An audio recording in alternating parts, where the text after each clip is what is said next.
What's going on, everybody? Welcome to Citizens Gaming Podcast. I'm Tim. Hey, this is Josh. And I am Dovahkiin, Dragonborn! So, that's a little hint as to what today's episode's about. This is another deployment episode. This one is about Elder Scrolls, probably an extremely heavily focus on Skyrim because that is the game that all three of us have played. I'm going to go out on a limb here and say all three of us love it. It's arguably one of my favorite games. I'm sure it's at least in Brenden and Josh's top 5. Yeah, it's up there. Tied. I would these days it's more up there than anything, I guess, just because I've just been more of a RPG lover. I mean, I don't know what the best way to put this, but obviously Assassin's Creed, and then coming from that and then playing like games such as Skyrim back on the 360. I've always kind of had a specific love for like medieval anyways. Like one of my favorite movies is A Knight's Tale, and I don't know. So I resonate more with it now than I did at first, for sure. Absolutely. Yeah. So, and we'll get into Skyrim here in a little bit. It is, the 5th installment of the Elder Scrolls series. Believe it or not, there are other games in the Elder Scrolls series. I know that is like Japanese to some people. Yes, shock. But there are other games in the series. I know I've played another one. I can't remember which one it was for the life of me. I want to say it was Oblivion. Probably. I think I played it for like 2 hours, and then I don't know what happened. Like it was so long ago, I can't remember why I stopped playing it. Oblivion, it's hard to kind of go back and play Oblivion now. Just because it was hard to go play it back then. I would imagine worse. I mean, for its time, it was excellent. And definitely, really, Elder Scrolls 3 Morrowind was really the one that finally kind of landmarked the Elder Scrolls franchise. Like the ones before it, were popular, obviously enough to get them to 3 and now to 5 and 6 down the road. But 3 is really where the series landed, because that was the first time it was in a true 3D space.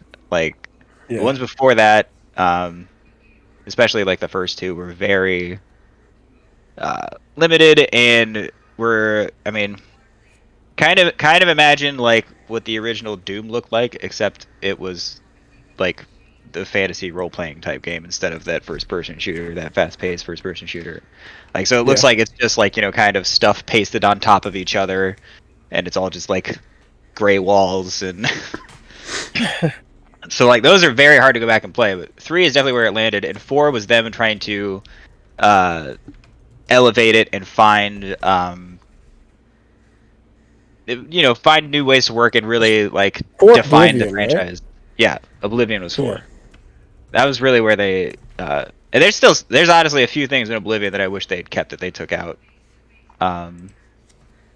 But yeah, Oblivion is definitely harder to go back to. Skyrim definitely, obviously since we're talking about it now, almost 11 years after the fact and still going strong. Skyrim definitely stands the test of time and has held on the longest. Well, I only messed with Oblivion a little bit. I don't even know if I don't think I've ever touched Morrowind, but I played with Oblivion a little bit, and I couldn't get into it due to its age. And this was back on the 360, actually. And I could only imagine how it would be trying to play it now. But I remember back, during the 360 days when Skyrim was announced and, the footage they showed off. That game was doing things that, at least in the realm of first person, that game's never really pulled off in a more realistic setting of things. I I never really knew much about like the Elder Scrolls games, but when I first played Skyrim, that game just I couldn't believe like it. You know what I mean. Leaves me speechless thinking about it because like playing it even still today. I think back like God, this game there was nothing like it, and there really still isn't. Uh, I mean, there's nothing as good as Skyrim with that kind of first-person role-playing aspect. I mean, it's definitely been imitated a number of times. Uh, Yeah. like Two Worlds in both those games are terrible, but and there's been others, but I mean, yeah, it's Skyrim, and I mean, even to a point, Oblivion and Morrowind, kind of before that, really defined a bit of a new age of the Western RPG. So again, throughout the '90s and even into the early 2000s, like gaming was dominated by the Japanese role-playing game, the JRPG, like Final Fantasy, Dragon Quest, those types of games. But once coming like the mid 2000s and gaming getting bigger and us getting better technology and stuff, and then again Morrowind going full 3D in first person, and it's something that Elder Scrolls does very well and has done very well. Is more or less just drop you into what is basically one of the truest open worlds of any game. The word open world gets thrown around a lot, and a lot of games aren't really, because they're gated by player level, or you have to unlock certain parts in the story or whatever. But in every Elder Scrolls game, like once you get out of like the tutorial dungeon section, like you can go do whatever. Like it is Yeah. one of the few true open worlds that exists in gaming, and like legitimately, and it's something that existed because like we had GTA and stuff before that, but again, like in this full immersive fantasy setting where you made your own character and built them from the ground up, um was I mean it's not completely original, but it was kind of groundbreaking the way they did it, and Well, brought it to a whole new audience. it was not. I mean, for me, and I would. I mean, like, because coming from like such a heavy Call of Duty background, uh, in first person background, I had only just kind of started getting into like RPGs such as like Fable and all that stuff, and and since because of Fable and those minor things I was playing with this Assassin's Creed and whatnot, probably two or whatever was out during the time. So when I played Skyrim for the first time, I just that first person, I was like, this is first person, swords, shields, holy shit. Like I and it's size too. Like it's the size, the mountains, everything. And it was all first person. And that I could never get over that. Like I was always so amazed by that. So it's not a sole. There is third person option. There is. I There think it's a is. lot better to play in first person though. It Yeah. was. I don't think it was meant for the third. I mean, that it was. There was a third person option, but I always thought it looked kind of funky.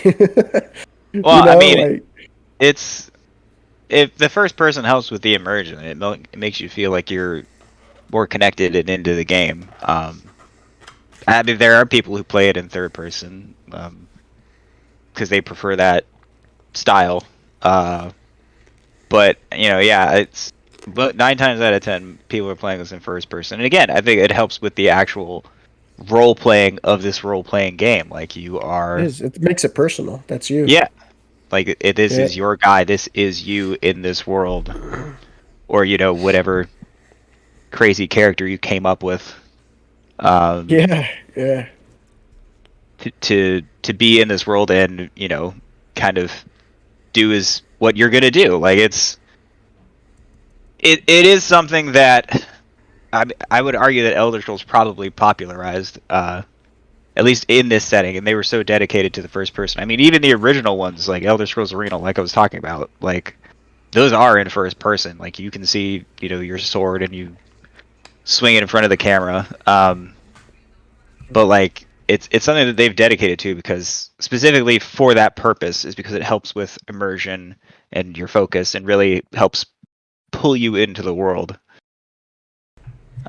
Yeah, Yeah, I I agree. mean, yeah, wholeheartedly, 100%. I mean, because like it was the mixture of the first person with it was just the living world in real time. Like the world was just alive. Like the dragons, like for the love of God, you remember just kind of like doo doo doo around, right?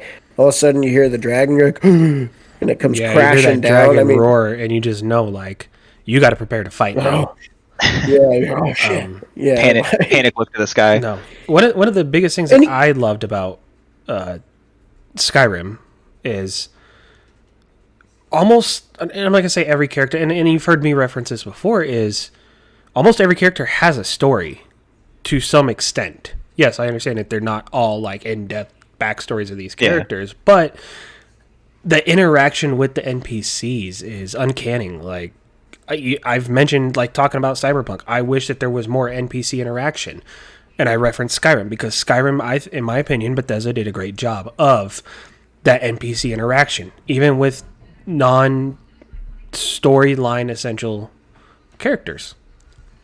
I mean, even yeah, characters that it you don't even need to talk to, like Yeah, even like when you talk to somebody in an Elder Scrolls game, it does that whole like face zoom in and thing, and you go into that little conversation bit. But like, there's a yeah, bunch of characters that doesn't work, but you can still like walk up to them and try to talk to them, and they'll say something. yeah, Like, it could be one of a million different things, but like they'll say something. So it's still, again, it makes them feel like a person, even if obviously they aren't. But yeah, it's one of those things that Elder Scrolls it really made it excels feel at. alive. Yeah, It was it's the immersion aspect. It was like, I mean, maybe a lot of people don't think that that's something they would need in a video game, but like when you kind of like catch yourself playing for a few hours, you'll realize that you're starting to like talk to every NPC and you're listening to people talking, and even when you're not trying to talk to them, you know what I mean? It's just like an unspoken attraction that you're just like you start looking for and and, you start kind of like doing. and You know what I mean? if you play long enough, you'll pick up that if you talk to if you go around and talk to different NPCs, you're going to pick up different quest lines. Again, not every single one is going to give you a quest, but I'd say 2 out of 10 for sure is going to give you, or might give you some sort of quest, or even give you a certain The point in the map to books, go to. the books in the game The books as well. would Yep. you would give you quests. You could just pick up a book somewhere and it'd be like, oh, it'll notify that you got a new quest, and you're like, what? Yeah. Yeah, it's something that they've done very well. Again, I mean, it's part of what they do is they build this world, and yeah, I think it's still something that a number of game developers have yet to really achieve.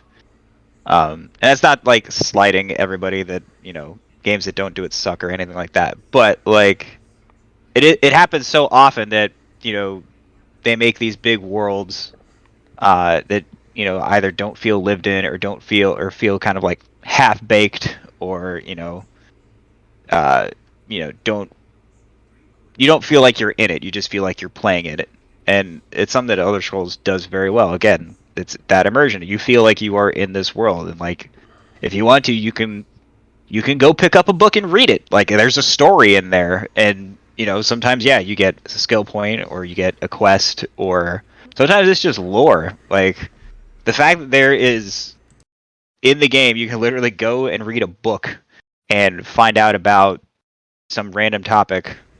And that's like it's not the most useful information. You're never going to need it, but it's kind of cool that it's just there. That somebody took the time to write in this book that probably 90% of players are never going to open. Like, Yeah. I mean, yeah, a lot of the books were mission based or gave you missions or even gave you like experience geared towards like this book could be about a certain like magic, and you would learn a spell from it, or it would give you actual XP. There were so many different varying like rewards from the books alone in the game, which was so freaking crazy. I mean, not to mention when you talk about how immersive the game was, is like that system they had where like in houses or like what do you call it, the the sales stands and stuff like that, like the fact that you could steal things was such a big component in that game that you could just be like a little, just a nuisance. And like that whole aspect of like, hey, that's not yours, don't take it, you know what I mean? Yeah, and then that has, I mean, also that then again that also has repercussions. I mean, at least if you're caught, um, Yeah. you get chased by the town guard and thrown in jail, or will try to kill you. I mean, which usually doesn't go well for them. But I mean, That's sweet roll, dude.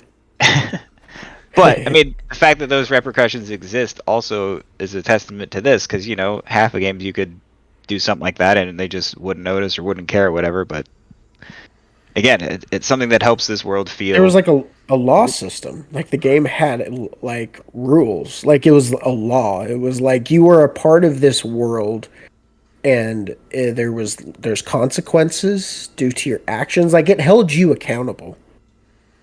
I mean, yeah, more or less to a point. And that's like what Brendan's saying is like the immersion and how it pulls you into the game. And not knocking any other game, there are other games that pull you into it in a different aspect. Like Grand Theft Auto and Cyberpunk, you're pulled into that game because of the feel of the city and how the city feels awake, and you feel like you're in a living, breathing city that's moving, and you hear all the noise, all the ambient noise from different things going on around the city. So what Bethesda did is, obviously you're not going to hear trains, you're not going to hear cars, you're not going to hear lights and sirens from emergency vehicles and stuff like that. So they did that by the NPCs that you get to talk to, the law system that's kind of in place there as well. And I thought that they did an extremely good job of using what they had to pull you into the game without having to think outside the box or get crazy. Yeah, I mean, still to this day, there are so many games that just kind of are so bare boned when even in the RPG space of video games that never really truly utilize like so many nonsense type things, but utilize them in an important way. Because I mean, that comes to like, I guess the people doing behind the scenes who has the smarts for what and this and that and the dedication to push towards this and that. But like still, there's not a lot of games that have keyword have that level of like depth in so many varying directions. When it, like, Brendan mentioned the books, stealing. There's a law system in the game. Just there's so many avenues of like depth and immersion that are just games just don't do still. No. And I will say that this is a testament to how good the game is and how we said it in an earlier episode of why this game is still around and why it's still so popular and why it's been remastered for the second time, because the community loves this game and what they've done to this game and how they built this game, and the community is keeping this game alive and keeping it going. Yeah.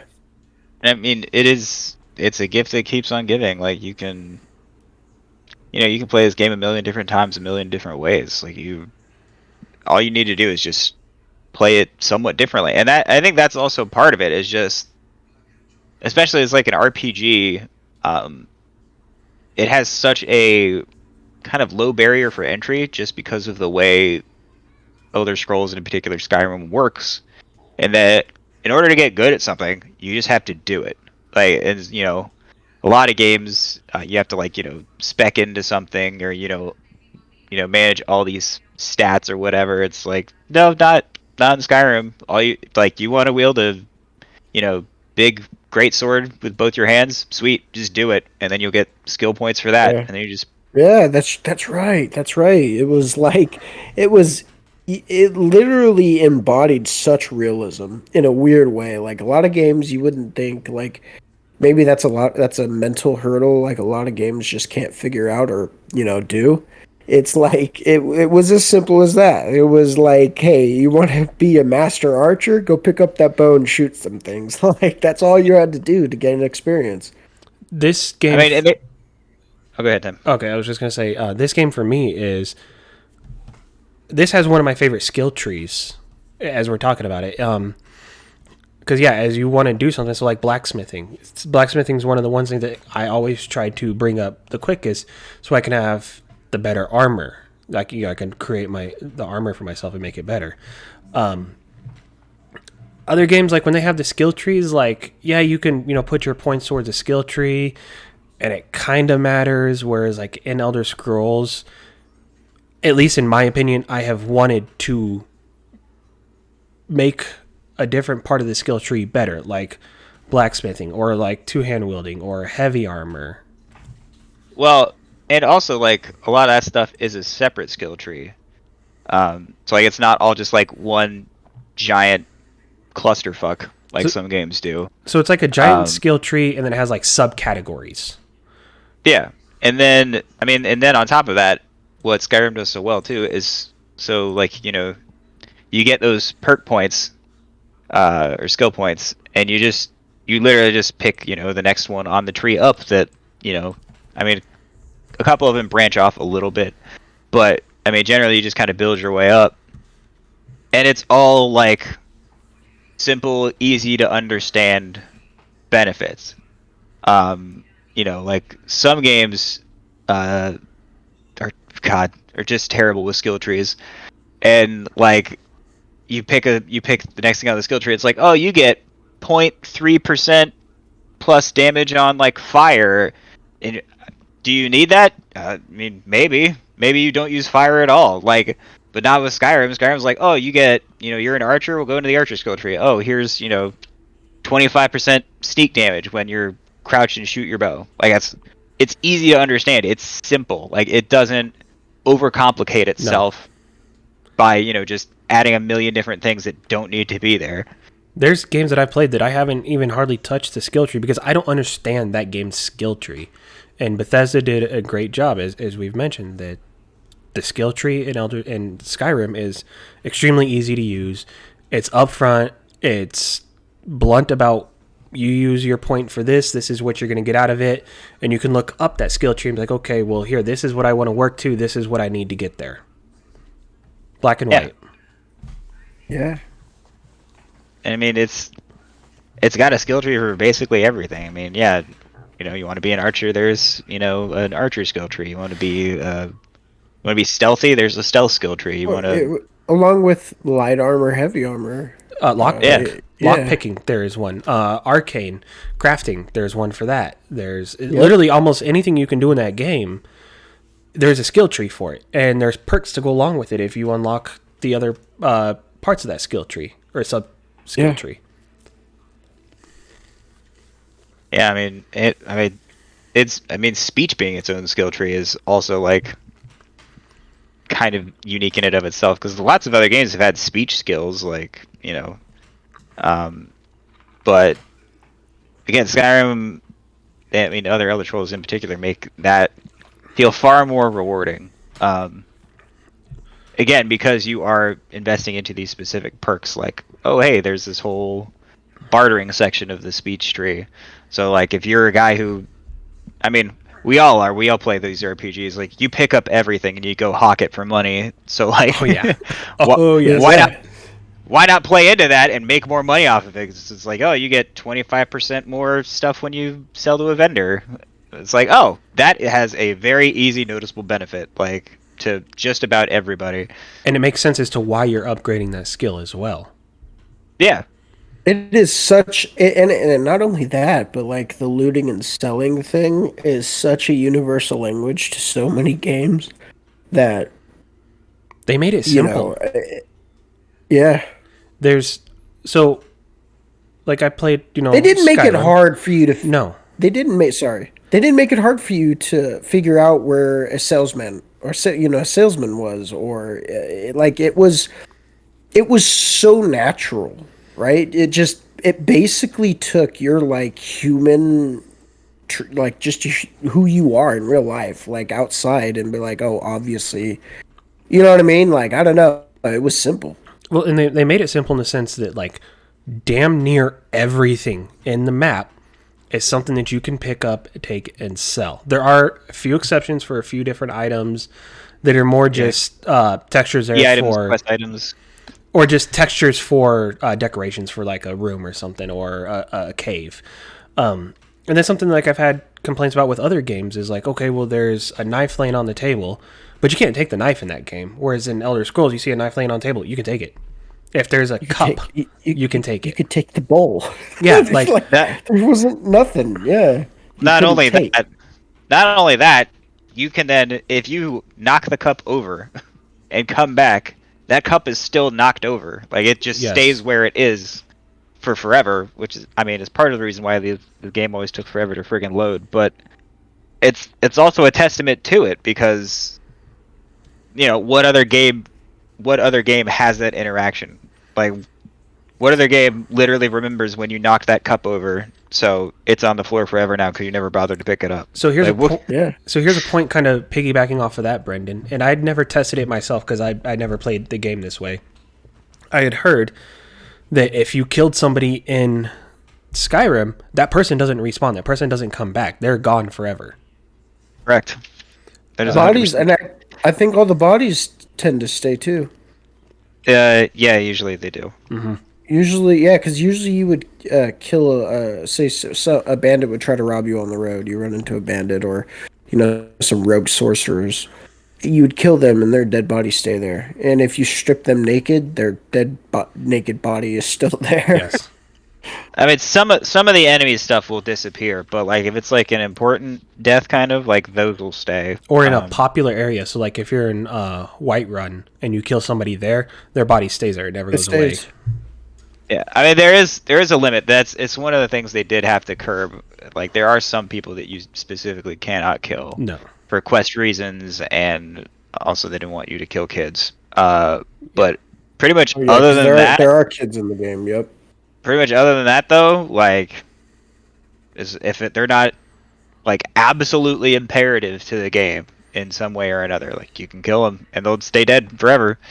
I mean, you could you could turn the entirety of Skyrim into a giant ghost town or come damn close if you really wanted to. Yes. Well, yeah. I mean, guys, could you? I mean, for me, when I first discovered the use of the Frustra Daw shout, at least yes. the original one, the force push, bro. Like, I swear to God, that was the most hilarious thing ever to Frustra Daw some NPCs and watch them ragdoll off. Yeah, once you build that all the way up and you get all 3 levels of it, yeah, you're pushing them essentially, 30, 40 feet? And they're just ragdolling the whole time? It did things. It's like you were like this mini god, and you were well, you like have the things you could do. Well, because kind of getting into the story a little bit is you're dragonborn, so you have the blood of the dragon in you, and that's kind of why you have these powers, and that's why you can do, the force push.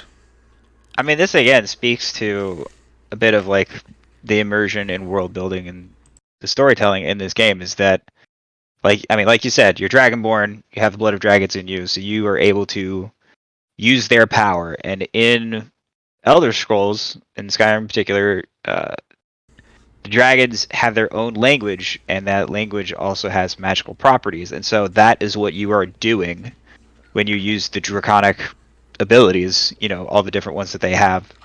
And so,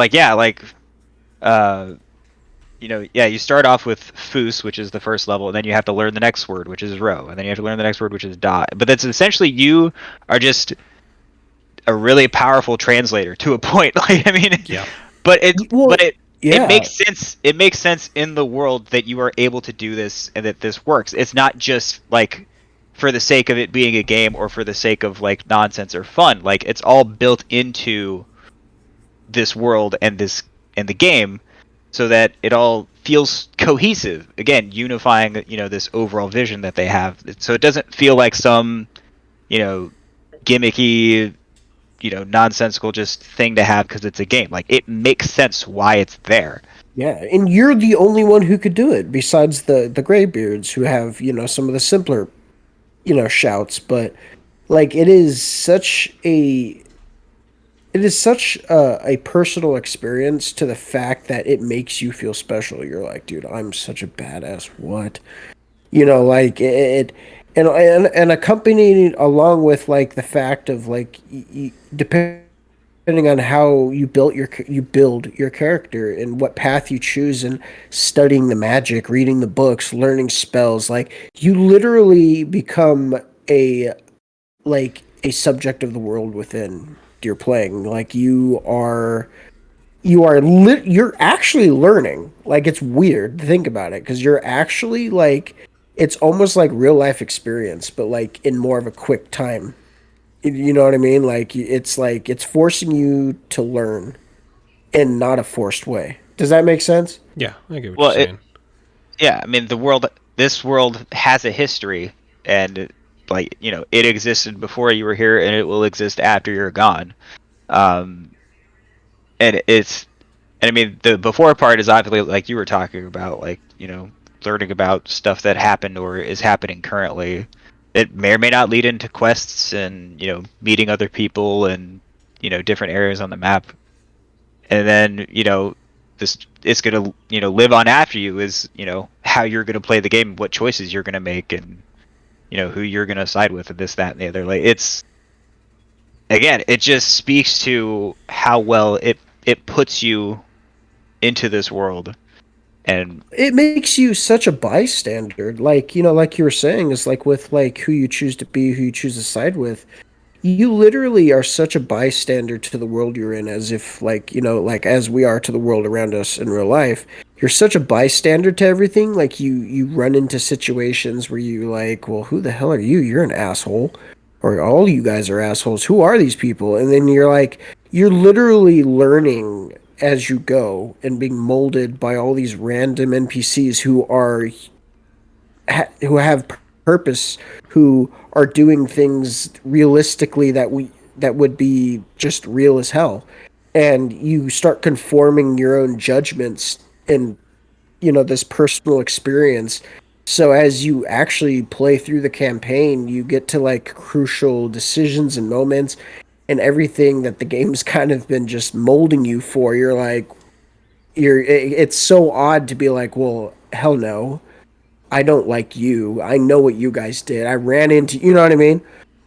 I mean, that's the like, it's part of it is just the way that you end up, you know, tackling the game. Like, if you do certain things before certain other things, that might completely change your perception of Yeah. of That's how real it later. is. It's such a pool of random, you know what I mean? Well, I mean, again, that's what a true open world should do and should be. Um, and it's, again, something that this game does and Elder Scrolls does very well. Is it's a true, one of the few true open worlds, and it really lets you go do whatever. I mean, we've talked about it a couple times before. Like, Tim has technically never finished the main campaign of this. Like, he's No. never finished the story. Like, No, I haven't. that. I mean, and it's the kind of game where you can do that. Like, there is so much to experience that is not part of the main story. And again, if you really want to, like, you can go through the main story in probably like 5 to 6 hours. Like, if you really wanted to, it's not very long. It's not very difficult. Yeah, But I've heard it's short in comparison to other games. I mean, but that's like, it's okay that it is, because Yes. it's, in a weird way, it's also just kind of like a small part of the entirety of the game. Like it's still like good and important, but like it's, I mean, like, you've never done it, so Yes. like you never needed to do it. There's so much else to do. So, in my opinion, Skyrim, yes, the main storyline is there. But in my opinion, that's not what's fun to me. What's fun to me is going and talking to the Greybeard, or not talking to the Greybeards, talking to the Thieves Guild, or talking to the Blood One, the Assassins, the Brotherhood. Companion, the Dark Brotherhood. Thank you, the Dark Brotherhood. Brotherhood. All these other factions that you can talk to, or all these random people that you meet throughout the world, and you do different quests or different errands for But them. each of them has their own story. Like there's an Yes. entire quest line to the Thieves Yeah. Guild that talks about you being a thief, or I mean, one of my favorite things is always doing the Mages Guild quests, especially when you don't play a mage and somehow you're the greatest mage that's ever lived. Right. Like, I don't carry a staff and cast fireballs. Like, you see the giant metal blade I'm holding in my hands. I do not. Yes. I am not a spellcaster. And it's like, ah, no, you're the archmage. Like, you need to lead us. Like, okay, guy, whatever. Like another a cool aspect of games that you wouldn't think would be in a video game that's in Skyrim is the fact that you could stumble upon becoming a follower of like what gods were God. I guess the realm of the game's like lore and stuff. There's like a lot of different gods, right? Powerful beings, and the fact that you could stumble upon it and kind of become be a follower for them and actually commune with them and do random missions, and you'd be like, oh, I'm actually talking to a god. And you're like, whoa. You know what I mean? It's like that's in the game. Yeah. Like that's neat, you know? Well, I mean, yeah, those are you're thinking of the Daedric lords, not really like their true gods. I mean, they're kind of Yeah. godlike beings, but not exactly. Well, because I remember there's that one where you God, I don't know. There's so many. There's that one with you get that sun based sword. I mean, Yeah, I mean, there's some of the best quests though are with those Daedric lords. I mean, the two that I always remember are the one you have to do with Sanguine, the Daedric lord of revelry and like partying and shit, and you basically just reenact the Hangover. Like you just get drunk one night with him, and then you wake up in a field naked, and you have to try and piece together what happened what happened, last night before you woke up, and it takes you on this wild zany quest about how you talk to a goat and like where your stuff is, and uh and it just loops again. Like it basically put like this fantasy version of the movie The Hangover into the game, and you just have to play through it, and you just go through this like weird little detective story of trying to remember where you were and like figure out what the hell happened and where Sanguine is and stuff like that. And it's hilarious. Like it's a good time. yeah. I mean, And even that infamous dog quest where you Yep. figure out that there's that spirit inside the dog, oh yeah. and you have to help free. Like it's so random, and it's like, wow, that's something that's in this. What? You know, Well, that's interesting. I mean, still one of the best things to do in the game is meet Sheo Gorath, the Daedric Lord of Chaos, and get the Jabberwocky, because then you can. It's literally a staff that doesn't know what it does. It does random shit every time you cast it. Like it has like over 1,000 possibilities or something every time you cast it, and it just does something completely random every time you do it. Like, will it cast a fire spell this time? Maybe. Will it turn that thing Isn't into it? a giant crab? That's also Yeah, possible. Like that's it could right. do. It has like it turns people into things. Yeah, Yeah. it'll do whatever randomly. You have literally no control over it. It's hysterical to just run around and try and use that. Like I did it a couple times. I tried to go through a cave with just the Jabberwocky just to see what would happen, and that was just a wild time of just nonsense and not understanding what the hell was going on. It's like it's not working. It's not working. Yeah, Oh, like oh no, it was working, just not in any way that I could have intended or predicted. They're like, oh well, that thing's a so giant good. crab now. Oh well, I instant killed that thing. Okay, now he's purple for some reason. Like it does whatever. It's fantastic. It And I mean, is. It really is. yeah, they have those Daedric lords are. I mean, they were also in Oblivion, um, and they also had different quests. So it's something again that is lore to this world that they keep bringing back, uh, and again, like each of those is also like a defined character. Like they are, like Sanguine is Daedric Lord of revelry and partying and all that stuff. So like that's what he does, and that's all he wants to do is party and stuff. So when you meet him, like he's dressed to the nines in like super fancy gowns and shit like that, and he's got a wine cup in his hand because he's drinking, because that's what he does. Like, that's who he is, and he'll never break that. Like, he'll never do anything weird. Like, he's not gonna, like, try to, I don't know, eat somebody or something weird. Like, he's just here to party. Like, he's here to have a good time. Yeah. I mean, like it that game brought so much, and like specifically a DLC the game got, one of the first ones, I believe. I didn't know I needed, but Hearthfire was by far one of my favorite DLCs That was to a video game. That It was the the house second building. one. Yeah, that was the No, second was it the second one? It was the second one. Yeah.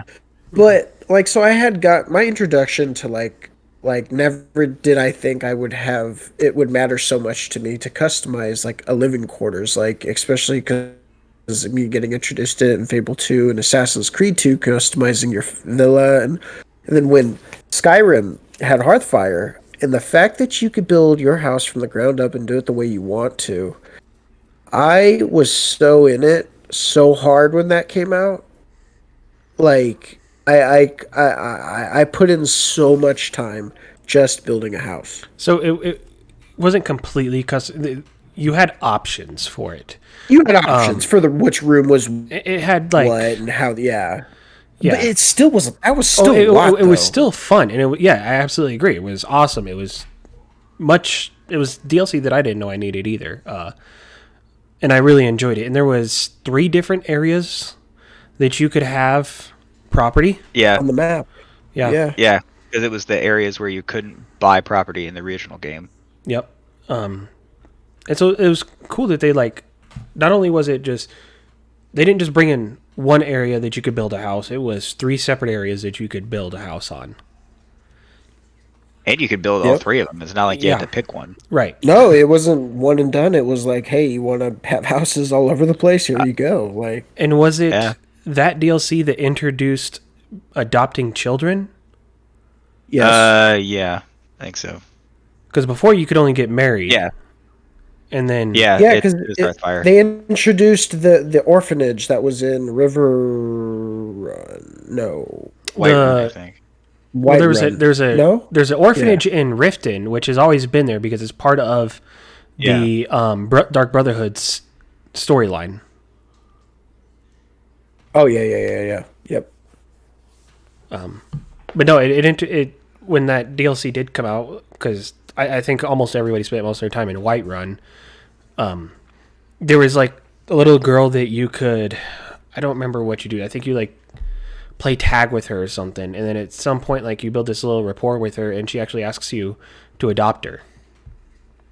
Yeah. It is. It's funny because it's actually they added a little bit of humor to it. Remember, some of the kids would be very blunt, and they would try to like it would. They were their new conversations they gave the kids were geared to make you feel guilty that you don't have them as a child. Your child. Like, Well, there was I may be thinking of something else, but I thought there was one spot where like you boxed a little kid for picking on another one.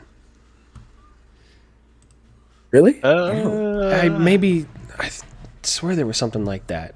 Maybe I'm thinking something else.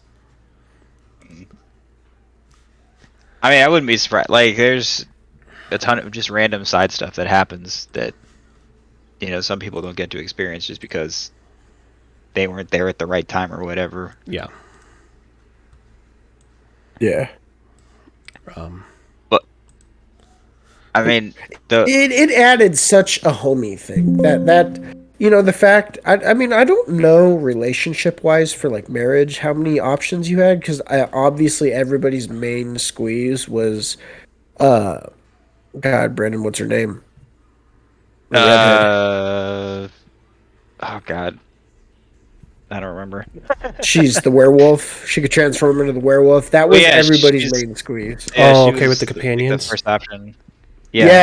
Yes, whoever her name was, is like the fact that you could already get married, and the fact then you could adopt, and then you could have your wife and then your kids populate the house, and it was such a little neat touch. The game made so personal for you, like you had like a home, like it was your home. You built this from the ground up. Your family lives here now.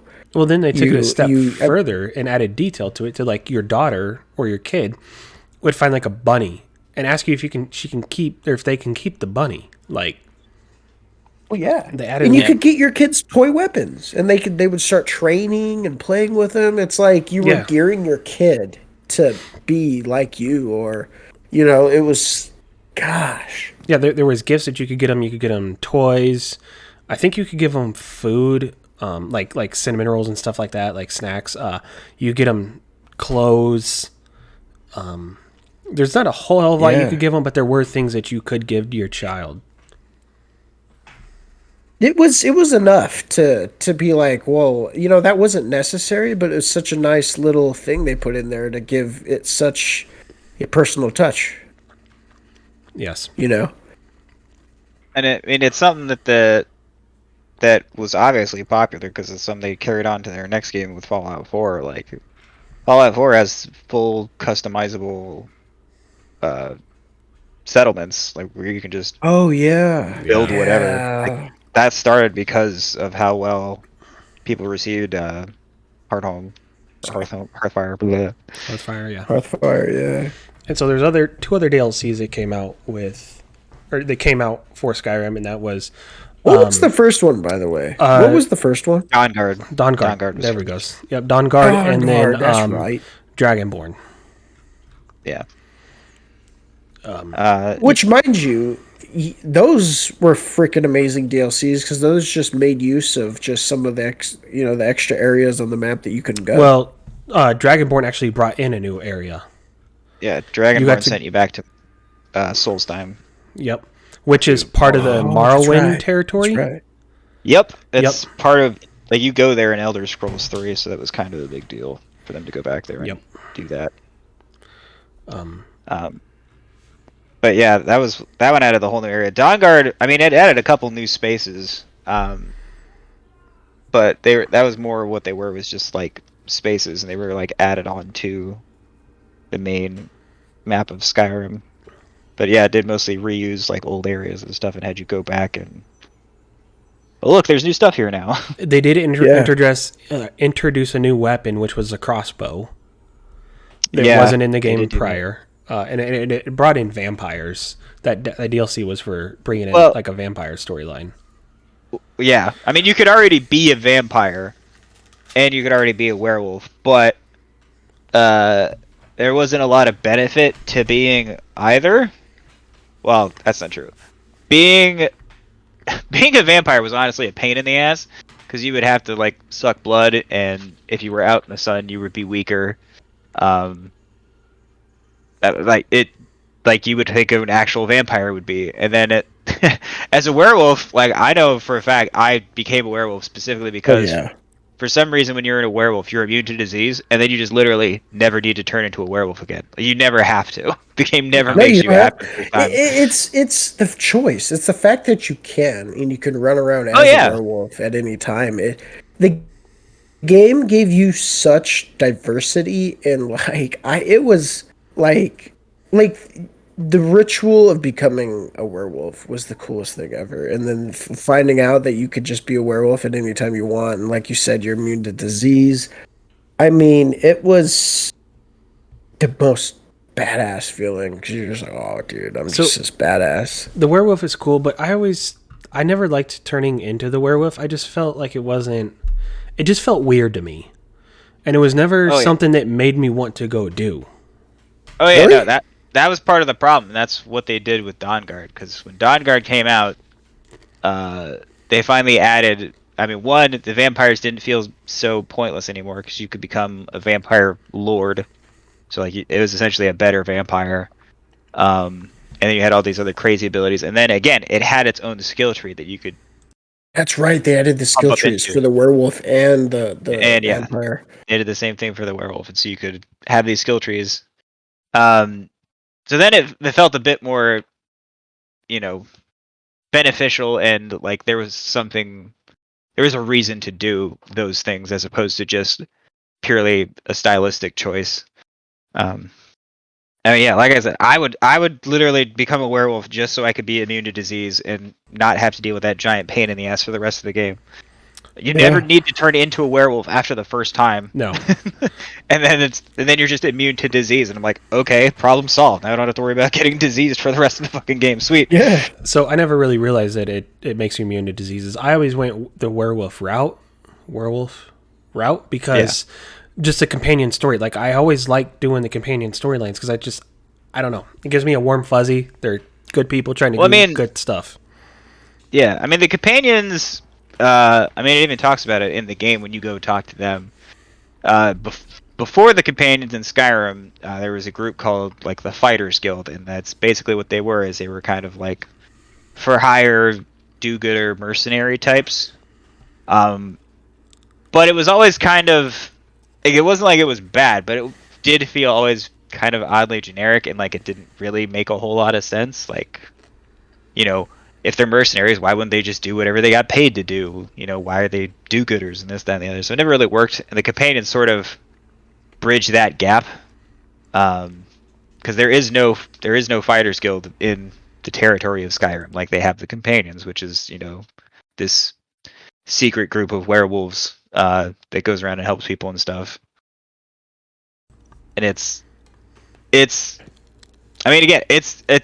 something else that they just added into the lore of that game and also finding a way to, kind of curb that awkwardness of the Fighters Guild into the companions. And so yeah, you're just kind of like this, adventurer for hire to go do, help the needy or whatever, kind of Robin Hood-esque, I guess, in a way. But anyways, I think that's gonna wrap it up for this episode. We really appreciate you guys hanging out with us on this one. Don't forget to like, subscribe, follow, thumbs up, whatever you can do, whatever platform, or go listen to us or follow us on a different platform. And we'll see you guys next time. Thanks for listening. Later, guys. Thanks for listening.